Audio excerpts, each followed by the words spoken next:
우리가 음식을 즐기고 소화할 수 있게 해주는 중요한 기관 위.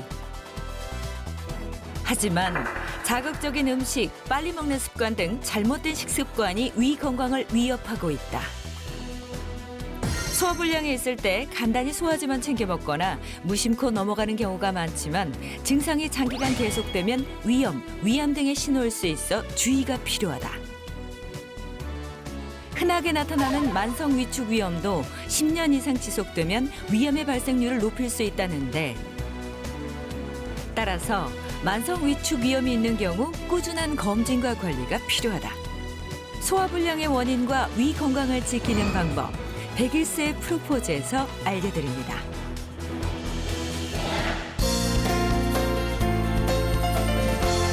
안녕하세요. 101세 프로포즈 아나운서 전준입니다. 위는 우리가 맛있는 음식을 즐기고 소화할 수 있도록 돕는 중요한 기관이죠. 그런데 무심코 하는 습관들이 위 건강을 해치고 질병을 키우는 경우가 많다고 합니다. 그래서 오늘은 위 건강에 대해서 알아보는 시간 마련했습니다. 도움 말씀 주실 두 분 선생님 소개해 드릴게요. 서울대 의대 소화기내과 김지원 교수님 어서 오세요. 네, 안녕하세요. 네, 101세 프로포즈 주치의시죠. 정형외과 전문 이수찬 선생님 안녕하세요. 안녕하세요. 네, 사실 소화불량은 좀 자주 겪는 흔한 이 증상이잖아요. 그래서 무심코 넘기는 경우가 많은데요. 이 소화불량도 반복되면 위험할 수 있다고요. 네, 그렇습니다. 소화불량 증상은 좀 다양한데요. 주로 명치 부위에 이제 느끼는 속이 쓰린 증상 또는 음식을 조금만 먹어도 배가 차는 듯한 증상을 느끼는 네. 조기 포만감, 음식이 계속 남아있는 듯하게 느끼는 만복감, 그다음에 자꾸 토할 것 같은 구역 이런 증상을 통틀어서 이제 소화불량이라고 보통 얘기하는데요. 이러한 소화불량 증상이 어쩌다 가끔 나타나는 거는 누구에게나 있을 수 있죠. 네. 그렇지만 이러한 증상이 아주 심하다거나 장기간 반복이 된다 그러면 어떤 큰 병의 시초일 수도 있는데요. 네. 보통 이제 우리가 흔히 보는 이제 뭐 위염 같은 증상 또는 역류성 식도염과 같은 위식도 역류 질환, 네. 심지어는 위궤양이나 위암과 같은 큰 병의 초기 증상도 이러한 가벼운 소화불량으로 시작할 수가 있습니다. 우리가 위에 병이 걸렸다 그러면 좀 겁을 냈는데 사실은 평소에 그 위를 좀 부주의하게 생각하잖아요. 그렇게 관리를 잘 안 하고 그러는데 네. 이 소화불량이 위에 문제가 생겼을 때의 증상의 하나라고 하지만 또 다른 장기에 병이 생겼어도 소화불량이 증세로 나타날 수가 있다고 들었습니다. 네, 그렇습니다. 보통 흔하게는 이제 위에서 생기는 질환이 이런 소화불량을 흔하게 일으키지만 가끔 이제 위의 소화에 관계되는 장기들이 있거든요. 예. 대표적인 게 담낭, 우리가 흔히 쓸개라고 얘기하죠. 예. 담낭과 췌장이 있습니다. 이러한 담낭에서 분비되는 담즙에도 소화 효소가 있어요. 그래서 네. 담낭에 담석과 같은 질환이 생길 경우에도 소화불량이 올 수가 있고요. 예. 그다음 췌장에도 주로 지방을 분해하는 효소가 분비가 되거든요. 네. 그래서 췌장의 질환, 췌장염이나 심지어 췌장암과 같은 심각한 질환의 초기에도 예. 소화불량이 생길 수가 있습니다. 암으로 인한 증상일 수도 있다고 말씀하시니까 갑자기 좀 겁이 나는데요. 근데 소화불량 증상이 있다고 해서 다 검사를 해보기는 솔직히 좀 힘들잖아요. 네, 그렇습니다. 특별히 뭐 주의해야 할 경우가 있을까요? 일단 이제 소화불량이 있더라도 검사를 다 하지는 않고요. 네. 그렇지만 이제 우리가 흔히 이제 뭐 가장 뭐 걱정되는 질환이 이제 암과 같은 이런 네. 질환이잖아요. 그래서 보통 가족, 특히 이제 부모님이나 형제 중에 위암이 생겼던 이런 분들 같은 경우 네. 또는 본인이 과거에 위암 같은 질환으로 수술을 받았던 경우나 위 점막에 병이 생기는 위궤양과 같은 질환이 있었던 경우 그리고 그 외에도 이러한 증상이 평소와 다르게 아주 심하게 나타난다거나 지속적으로 예를 들면 뭐 한 달 이상 지속적으로 이러한 증상이 나타난다면 한번 검사를 받아보실 필요는 있습니다. 제가 지금 6가지 정도의 증상을 말씀드릴 텐데요. 이러한 증상은 어떤 병이 있을 가능성을 시사하는 증상이기 때문에 이러한 증상 중에 하나라도 있으면 한번 검사를 받아볼 걸 고려를 하실 필요는 있을 것 같습니다. 네. 중요한 말씀인데 한번 알아봐야 되겠습니다. 지금 소화불량 겪고 계신 분들이 한번 같이 체크해 보시면 좋을 것 같아요. 그러게요. 어떤 것들인가요? 먼저 이제 나이가 중요한데요. 보통 45세 이상의 이러한 증상이 처음으로 심하게 나타난 경우에는 단순한 소화불량이 아닐 가능성이 있으므로 검사를 한번 받아보시는 게 좋고요. 예. 네. 두 번째로는 동반되는 증상으로 대변 색깔이 좀 검게 나오는 흑변이라고 얘기하는데요. 네. 검게 나오는 경우에도 출혈이 있을 가능성이 있으므로 검사를 받아보시는 게 좋습니다. 셋째로는 체중 감소라고 얘기하는데 저희들이 보통 체중은 뭐 1, 2kg는 왔다 갔다 할 수가 있죠. 그렇죠. 저희가 말하는 체중 감소는 보통 자기 체중의 10% 이상. 만약 내가 평소 50kg라 그러면 5kg 이상 빠질 때를 이제 얘기하는데요. 네. 이렇게 체중 감소가 10% 이상 있을 때, 그리고 네 번째로는 황달 같은 증상이 있을 때인데, 황달이 있으면 보통 이제 눈동자 중에 흰자위 부위가 좀 노랗게 변하거든요. 뭐 그거를 보거나 안 그러면 황달이 있은 경우에는 소변 색깔이 마치 간장처럼 진하게 변하게 돼요. 그래서 자기 소변 색깔이 평소와 다르게 너무 진하게 변한다. 그다음 다섯 번째로 연하곤란이라고 해서 음식을 삼킬 때 목이나 가슴 부위에 뭐가 이제 걸리는 듯한 느낌이나 뭐 잘 내려가지 않는 느낌. 마지막 여섯 번째로 내 몸에 어떤 종개, 혹 같은 게 만져질 때, 특히 이제 배 안에 이런 장기에 이제 그 몽우리, 덩어리 같은 느낌이나 몽우리 같은 느낌이 있다거나, 또는 여기 보면 이제 이 쇄골 위에 이제 움푹 파인 부위가 있거든요. 네. 요 부위에서 몽우리 같은 게 만져질 경우가 가끔 있습니다. 예. 그런데 여기 이제 임파절이라고 하는 게 이제 부을 수가 있거든요. 그런 증상이 있을 때도 검사를 한번 받아보시는 것은 좋습니다. 전주리 아나운서 몇 개 정도 있어요? 저는 하나도 없네요. 있으면 큰일 나는 네, 거예요. 소화가 잘 되니까. 저 사실은 제가 식사를 굉장히 빨리 하고 또 식사가 불규칙하면서 폭식을 하는 경우가 많아서 평소에 소화불량이 좀 심한 편이에요. 네. 교수님 말씀하시는 거 제가 아주 유심히 들었습니다. 다행히 하나도 없네요. 아유, 다행입니다. 진짜 다행이네요. 예. 그런데 이 소화불량이 가장 원인 중에 위험이 많다고 그러는데 네네. 위험도 종류가 여러 가지라고 제가 들었습니다. 위험의 종류에 대해서 좀 설명을 부탁드립니다. 위험이 이제 종류가 여러 가지인데 크게 이제 세 가지 정도로 말씀드릴 수가 있는데요. 예. 이제 표재성 위험, 그리고 미란성 위험, 위축성 위험, 이렇게 이제 크게 세 가지로 이제 흔하게 관찰되는 위험 종류입니다. 네. 이름 좀 어렵습니다. 네. 그러니까요. 그 표재성 위험은 말 그대로 이제 표면. 그러니까 위호 표면에 약간의 어떤 그 점막의 손상, 우리 피부로 치면 피부 표면이 약간 뭐 까지는 정도라고 얘기할까요? 그런 정도를 얘기하는데, 대부분 이제 뭐 자극적인 음식이라든가 항생제, 진통소염제 같은 약물 또는 스트레스 이런 것 어떤 습관에 의해서 생기는 경우가 많고요. 네. 증상이 있는 경우에는 약물 치료를 해서 쉽게 치료가 되고, 증상이 없는 경우도 있습니다. 그런 경우에는 구태와 약물 치료는 필요 없고 그냥 이런 생활 습관이나 식습관만 조절해도 충분히 치료가 됩니다.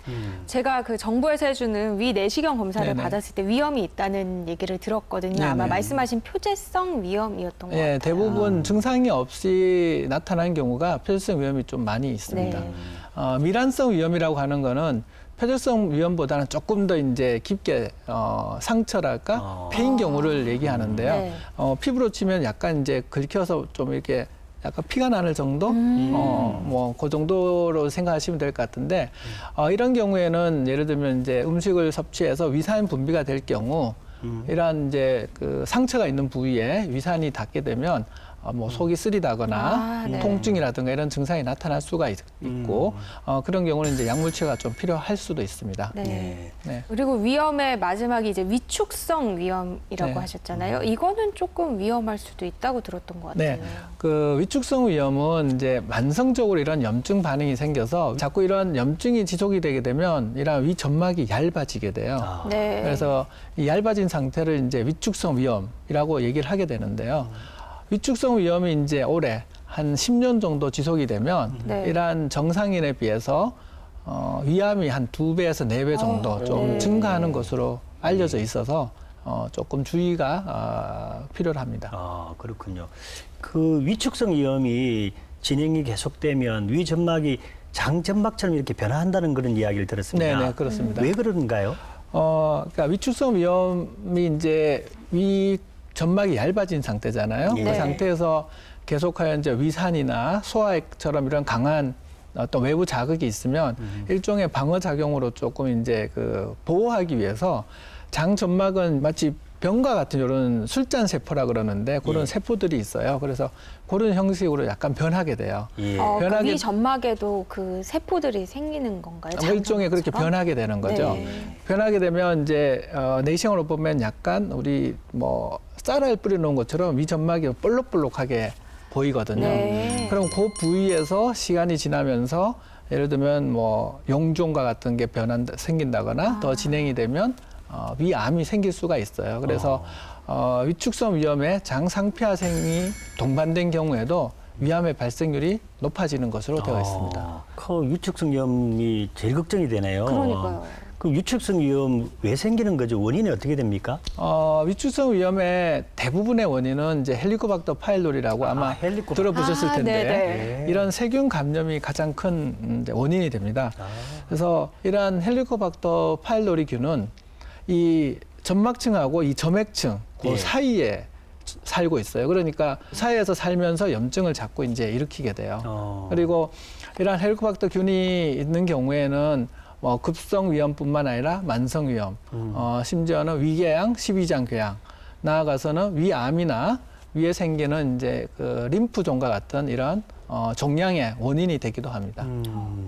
그러니까 한 가지 균이 정말 여러 가지 질환을 일으키는 거잖아요. 네네, 그런데 그렇습니다. 이 헬리코박터 파일로균이 어떤 경로로 감염되는지 알 수 있나요? 그거 진짜 궁금하고 네, 그래서 중요한 네. 거네요. 아주 중요한 질문인데요. 사실은 정확히 어떻게 감염이 된다라고 이제 그 아주 구체적으로 알려진 거는 아직은 없어요. 그렇지만 네. 이제 일반적으로 헬리코박터 파일로리 균을 갖고 있는 사람의 어떤 구토물, 타해 또는 분변을 통해서 균이 나와서 네. 이게 다른 사람의 어떤 손이나 입을 통해서 들어가서 감염이 된다고 이제 생각을 하고 있습니다. 그 타액이나 토사물 그다음에 분변을 통해서 감염이 된다고 말씀을 하셨는데 네. 그럼 우리가 그 집에서 화장실 사용도 하고 같이 네네. 그다음에 우리가 식사를 할 때 같은 국이나 이런 걸 먹지 않습니까? 그렇죠. 네. 이게 걱정이 되는데 어떻게 생각하십니까?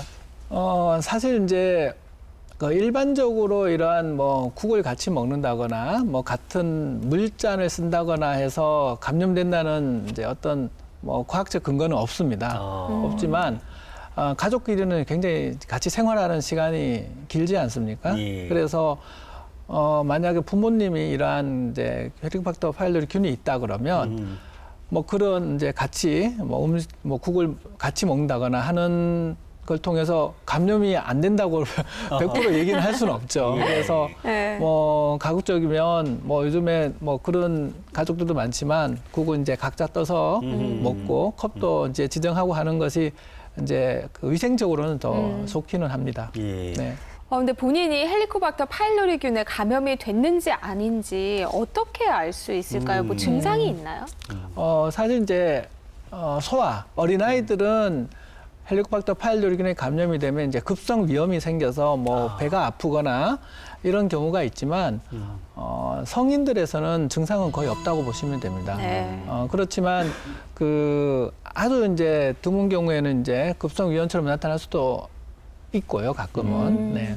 그리고 그 균이 있는지 없는지를 검사하기 위해서는 이제 가장 좋은 거는 내시경 검사를 하면서 조직 검사를 해서 그 조직 검사에서 현미경으로 균을 보거나 또는 조직 검사 균을 어떤 검체에 넣어서 색깔 변화를 보는 이제 그런 검사법을 통해서 네. 진단을 할 수 있고요. 이런 내시경 검사를 통해서 하는 것이 아니라 이제 이 호흡법이라 그래서 요소 호기 검사라 그래서 이 숨을 들이내쉬어서 그 안에 이제 헬리코박터 파일로리 균에 의해서 생성되는 물질이 있는지를 보는 그런 검사법도 있습니다. 네. 그렇군요. 우리가 보통 위염이나 위궤양 같으면 그 위염을 가라앉히는 약을 쓰고 그럴 건데 이 헬리코박터 균은 결국은 이 균을 죽이는 게 치료인가요? 어떻게 하는 게 치료죠? 네, 치료는 이제 이 세균을 죽이는 이제 치료를 하게 되는데 치료 약제는 보통 저희들 이제 항생제 이것도 이제 세균이기 때문에 네. 항생제를 통해서 치료를 합니다. 치료 기간은 보통 한 일주일에서 열흘 길게 하면 2주까지도 이제 치료를 하게 되는데 치료 효과는 대략 한 80에서 85% 정도 나타나는 것으로 되어 있습니다.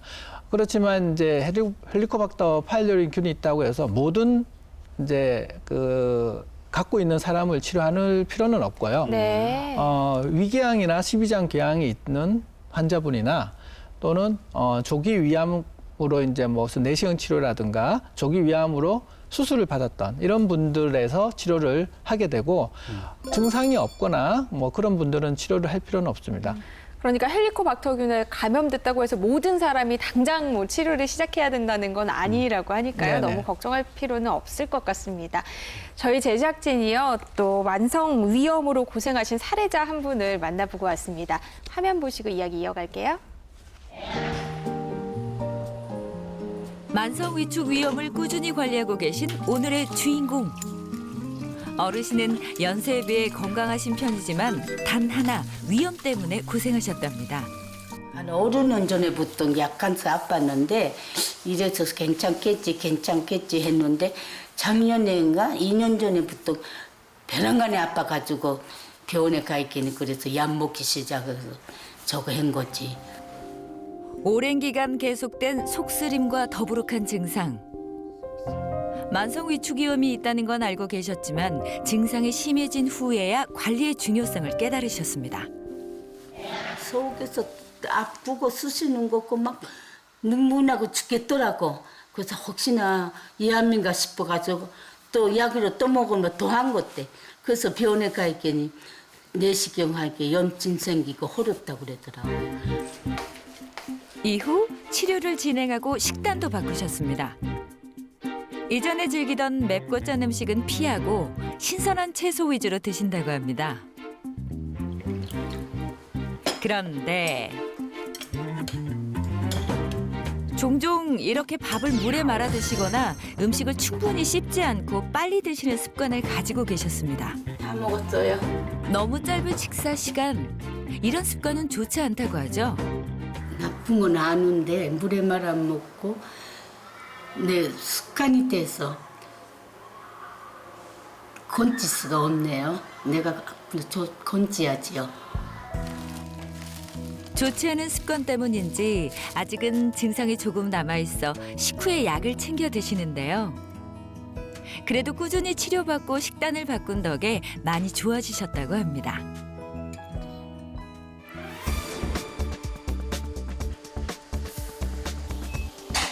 만성 위축 위염은 오래 지속될 경우 위암의 발생률을 높일 수 있다고 하죠.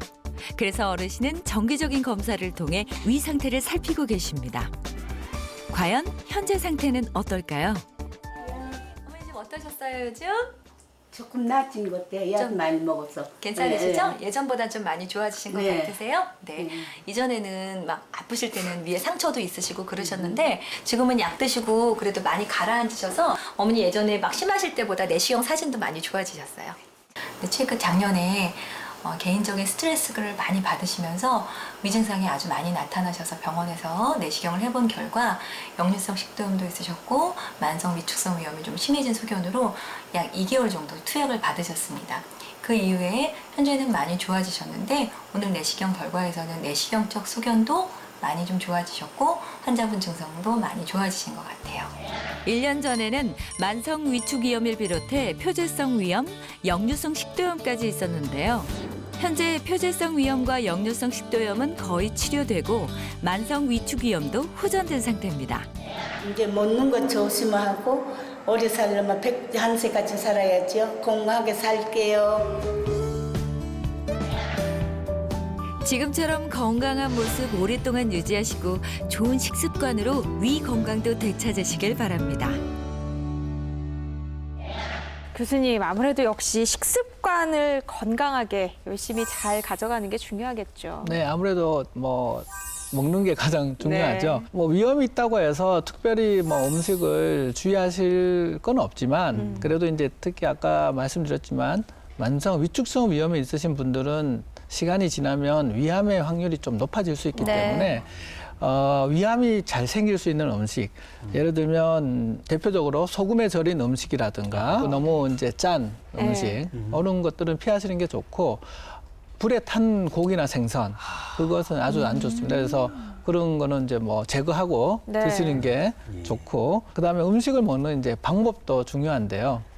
음식을 너무 이제 빨리 먹게 되면 아무래도 음식을 먹으면서 공기가 많이 들어가거든요. 그러면서 이제 음식을 먹고 나서 배가 뭐 더부룩하다거나 네. 트림을 한다거나 이런 분들이 이제 많이 있습니다. 차라리 그때는 입안에서 천천히 씹어서 드시는 게 좋은데 네. 그래서 사실 쉽지는 않아요. 이게 천천히 먹는다는 그런 내가 평생 얼마나 먹어야 습관인데요. 천천히 먹어야 되나 이런 것도 있고 그래서 그때는 차라리 내가 한 몇 번은 씹어야겠다. 예를 들면 뭐 10번은 씹고 넘겨야겠다라고 네. 이제 정해놓고 이제 씹으시면 오히려 조금 도움이 될 수가 있죠. 예. 네.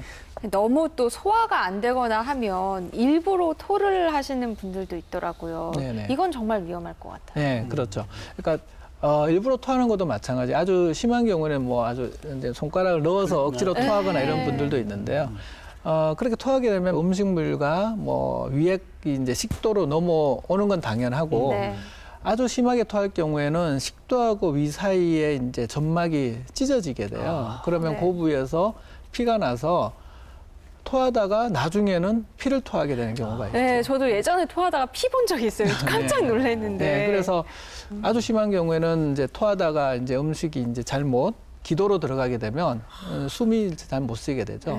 그래 아주 심각한 상황이 생길 수도 있으니까 조금 조심하시는 게 좋습니다. 네. 이 외에도 위 건강과 관련해서 궁금증들 많이 계실 텐데요. 그래서 준비했습니다. 친절한 진료실. 여러분들의 질문부터 살펴볼게요. 첫 번째 질문입니다. 만성 질환이 있어서 먹는 약이 위 건강을 해치진 않을지 궁금해하시는 분들 계셨고요. 빈속에 우유를 마시면 오히려 속이 쓰린 증상이 생길 수 있다던데 정말 그럴 수 있는지 질문 주셨습니다. 마지막으로 빈속에 커피를 마시는 건 위 건강에 좋지 않다던데 정말 그런지 궁금해하시는 분들 많았습니다.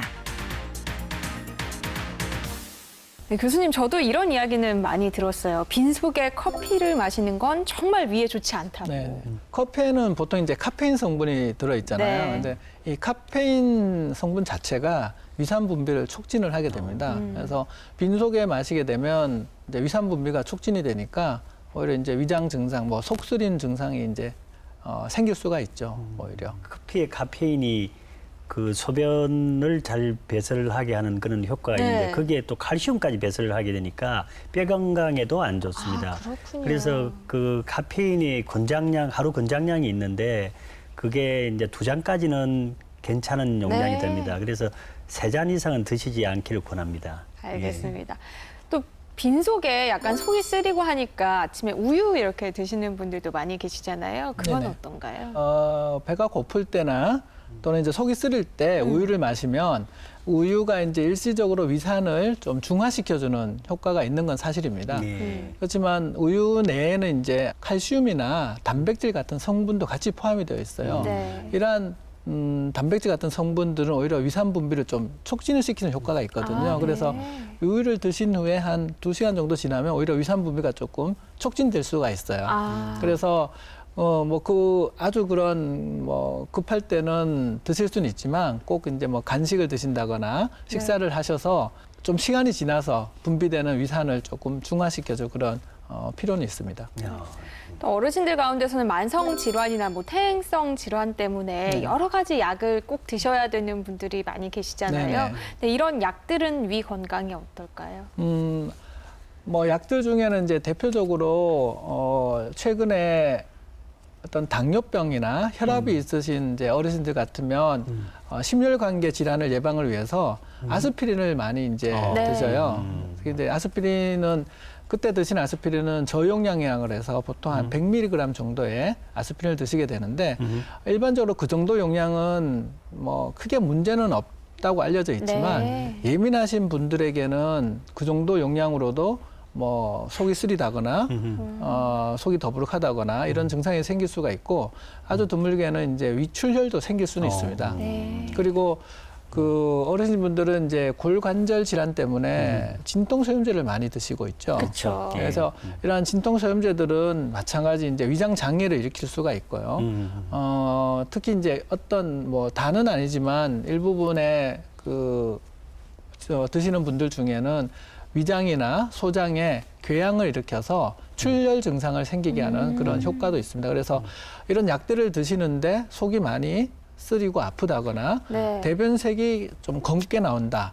그런 증상이 있으신 분들은 꼭 이제 전문의와 상담을 해보시는 게 필요합니다. 관절염에 많이 쓰는 그 준통소염제가 교수님 말씀하시는 위장계통에 부작용이 있는 것도 있지만 또 콩팥을 나쁘게 해서 만성 콩팥병도 일으키니까 그런 기미가 보이면 전문의와 상의해서 용량을 줄이든지 네. 또는 다른 약으로 대체해야 될 것 같습니다. 만성 질환을 앓고 계셔서 항상 꾸준히 먹는 약이 있는데 소화불량 증상이 좀 있는 것 같다, 심한 것 같다 하시면 꼭 이 선생님과 상의를 해보는 게 좋겠네요. 오늘 또 이 외에도 기억해야 할 것들 어떤 것들이 있을까요? 뭐 위 건강을 지키기 위해서는 이제 식습관이나 생활 습관이 중요한데요. 이제 외래에서 환자분들이 그건 다 알고 있으니까 그거 말고 정말 이제 꼭 먹어야 될 음식이나 네. 피해야 될 음식을 가르쳐 달라라고 네. 이제 네. 얘기를 하세요. 네. 그렇지만 이제 음식은 사실은 환자 본인이 제일 잘 알아요. 그래서 내가 이 음식을 먹어서는 편하다 또는 이 음식을 먹었더니 안 좋다 하면 그 음식을 먹거나 피하시는 게 제일 좋고요. 뭐 이거도 먹지 마라, 이거도 먹지 마라 이런 이제 그 얘기를 듣고 그렇게 하다 보면 도저히 먹을 음식이 없다, 뭘 네. 먹어야 되나 이렇게 얘기하시는 분들도 있는데 그렇게 음식을 너무 제한하다 보면 그 음식을 제한할 때 너무 스트레스를 받으세요, 환자분들이. 그럼 스트레스가 또 이제 안 좋죠. 위험에 안 좋잖아요. 네. 그래서 먹어서 편한 음식 중에 아까 얘기했던 뭐 짠 음식이라든가 또는 이제 뭐 난 고기는 꼭 구워서 탄 음식을 먹고 싶어. 예, 이런 거는 이제 네. 피하시는 게 좋죠. 예. 제 할아버지가 하신 말씀이 음식은 꼭꼭 씹어서 먹어라. 그리고 밥을 하나도 남기지 말아라. 너 농사하는 사람 봤나? 이렇게 말씀을 하신 기억이 있습니다. 그래서 저는 마지막으로 음식을 20번 꼭꼭 씹어서 먹는 습관을 저부터 실천하고 여러분도 실천하시기 바랍니다. 예. 네, 그 어느 값비싼 약보다 음식을 규칙적으로 잘 먹는 것이 위 건강을 지키는 최고의 방법이 아닐까 싶습니다.